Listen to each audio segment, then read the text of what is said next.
When we last left off in our Dragon Ball Super God of Destruction Vegeta saga what if, the Zeno duo and the Grand Priest have already arrived at the scene. Omni Goku finally breaks free from his everlasting slumber inside his own consciousness, but after regaining said consciousness, he's still dumb enough for some reason to attack the Grand Priest. Vegeta, Zenith, Broly, and everyone else simply spectate the astounding battle that is about to unfold between Goku and the Grand Priest.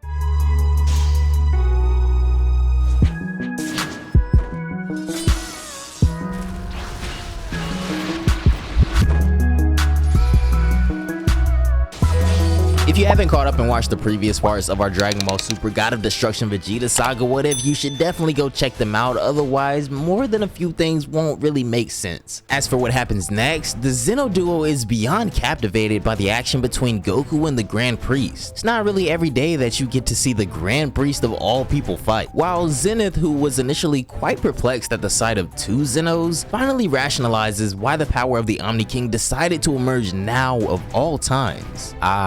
So the multiverse really can't tolerate more than one person in the same position, he goes on. Even though my little brother has finally found himself a playmate. Here we are, Zenith expresses himself to Amarak and Karada. I was wondering the same, but what do you think would happen when the power fully matures in this new Omni King, Amarak says. Will they be deactivated? What has the Grand Priest been planning to do about this situation, I wonder? Honestly, I have no idea, Zenith replies. It just really sucks when your own little brother is the Omni King. You got that right. I wonder what my brother's been up to, Karada says. Been forever since I last saw him. It's a complicated turn of events, but I highly doubt he'd choose to show up now of all time, Zenith says. There's nothing that guy loves more than sleep, though from the looks of it, the Grand Priest really didn't even flinch at the sight of us, did he? It had been well over 20 minutes since the battle between Omni Goku and the Grand Priest started, and Goku was lucky enough to land a couple of blows. However, ever since then, he hasn't even been able to touch the Grand Priest, let alone try to attack him.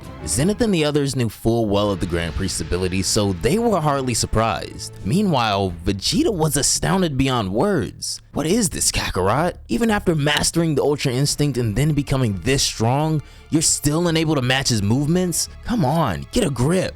Broly was in the same boat, however. The beauty of the Grand Priest's movements somehow bestowed calm and tranquility upon his rampaging warrior spirit. He was in a zone of his own now. Whis, on the other hand, is still simply a spectator. He isn't even fulfilling his usual role as a narrator now. However, the ones who were the most dismayed were Gohan and Piccolo, the only two people at this point in time who actually know what happened to Goku thanks to the Dragon Balls. This is no good, Piccolo comments. Unless Goku defeats this guy, we're all pretty much finished. Our history, pride, hopes, everything about us is gonna get erased from existence. I'm afraid we'll have to be ready to jump in and stop Dad at any moment, even though this is no longer a situation we can just talk out of, Gohan says. Both of them have become irrationally dismayed. Vegeta, however, was positioned close by and couldn't help but notice the excruciatingly pale looks on their faces. What's the matter with you, Gohan? Vegeta says. I've seen you being pathetic before, but never in my decades of living experience as a warrior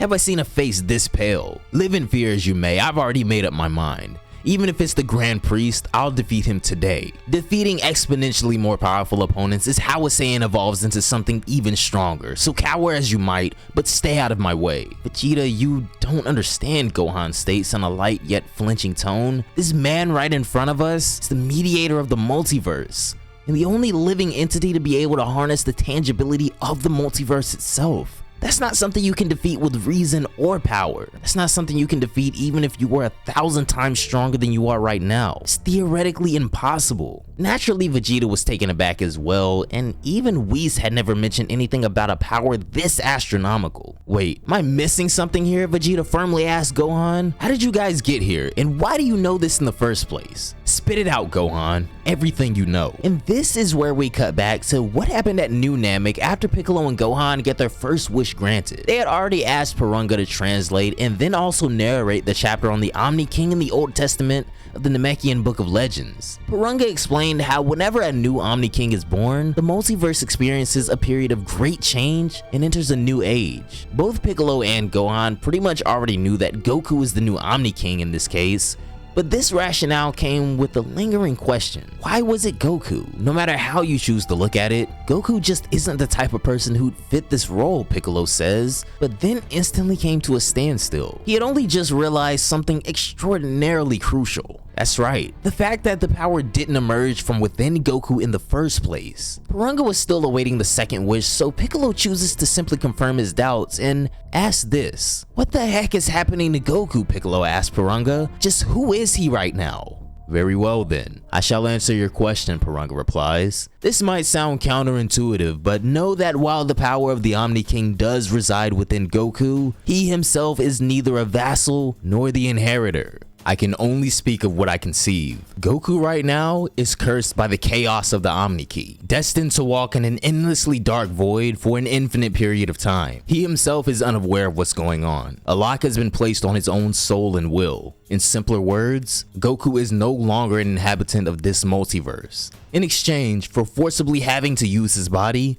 the Omni Key banished his consciousness from this multiverse. Hearing this came across as an absolute shock to both Gohan and Piccolo. It was like despair on steroids at this point. No way, you mean we'll never see him again? Gohan hesitantly asks. Can we even use the Dragon Balls to bring his consciousness back? I'm afraid us dragons lack the ability to manipulate or negate Omni Key, Porunga goes on. You can go ask Super Shenron for the same thing. He may be able to help. But as things stand, I don't think that'll be necessary. Wait, what do you mean? Piccolo asks. I'm not sure how it happened or just why, Porunga continues, but someone was able to use one of the 4 forbidden celestial techniques, reversed string entanglement. Long before the age of the 12 universes or even the 18 universes, there were strong individuals who learned to harness dark matter and created various celestial techniques. One of these techniques allowed one to manipulate the string nature of the universe and create pathways to the higher dimensions or possibly even beyond that.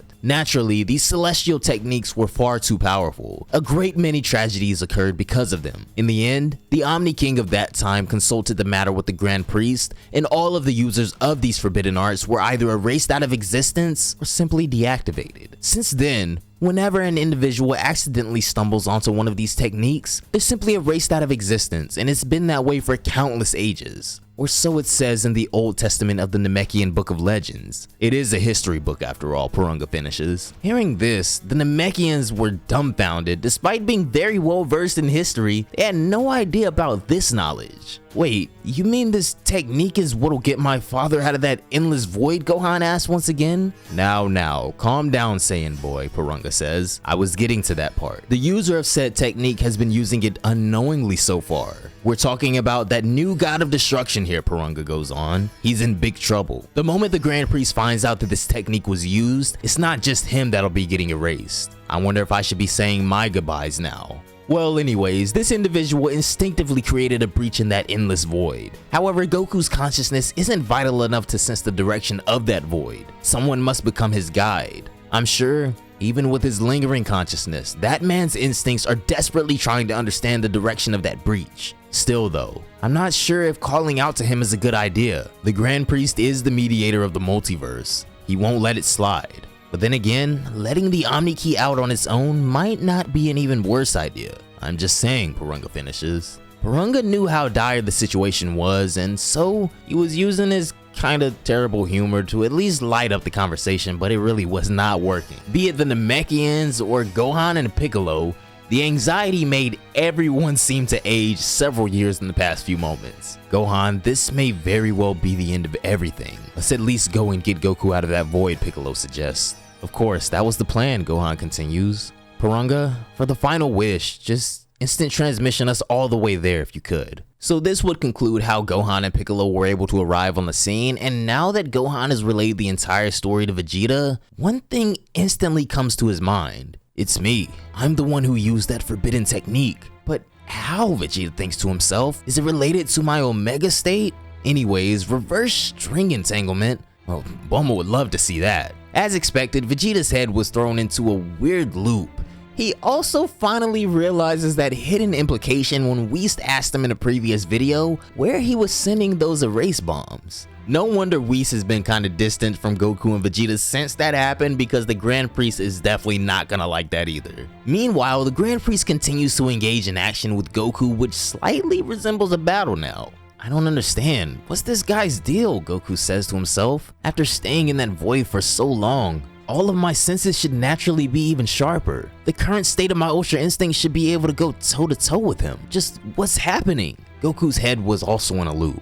Listen, Goku, the Grand Priest expresses. You've been chosen by the multiverse as the new ruler of the 12 universes. There's no reason for us to fight. I'm supposed to be your aide, not your enemy. I don't get why everyone is so quick to label me as a villain. I'm just a mediator, you know, the Grand Priest says innocently. However, Goku himself was aware that even if he gives in to what the Grand Priest is saying, it's only a matter of time before the truth is discovered. Feigning ignorance won't help if that were to happen. And yet, this is when Vegeta chooses to stop being a spectator and finally intervenes in their battle. Despite knowing what would happen if the Grand Priest realized how he used one of those 4 forbidden techniques, he comes forth and spills the beans. Hey look, since earlier I've been able to create these smooth breaches in space. Do you perhaps have any idea what this is about, Sir Grand Priest? Vegeta says this in the most patronizing manner possible while actually using that technique, almost as if he had already resolved himself to be the scapegoat for whatever punishment awaited their universe. It seemed like he just wanted everyone else, including Goku, to survive. Still though, he wasn't planning on going down without a fight. As for the Grand Priest, the mere sight of that taboo technique was enough to completely sway his attention.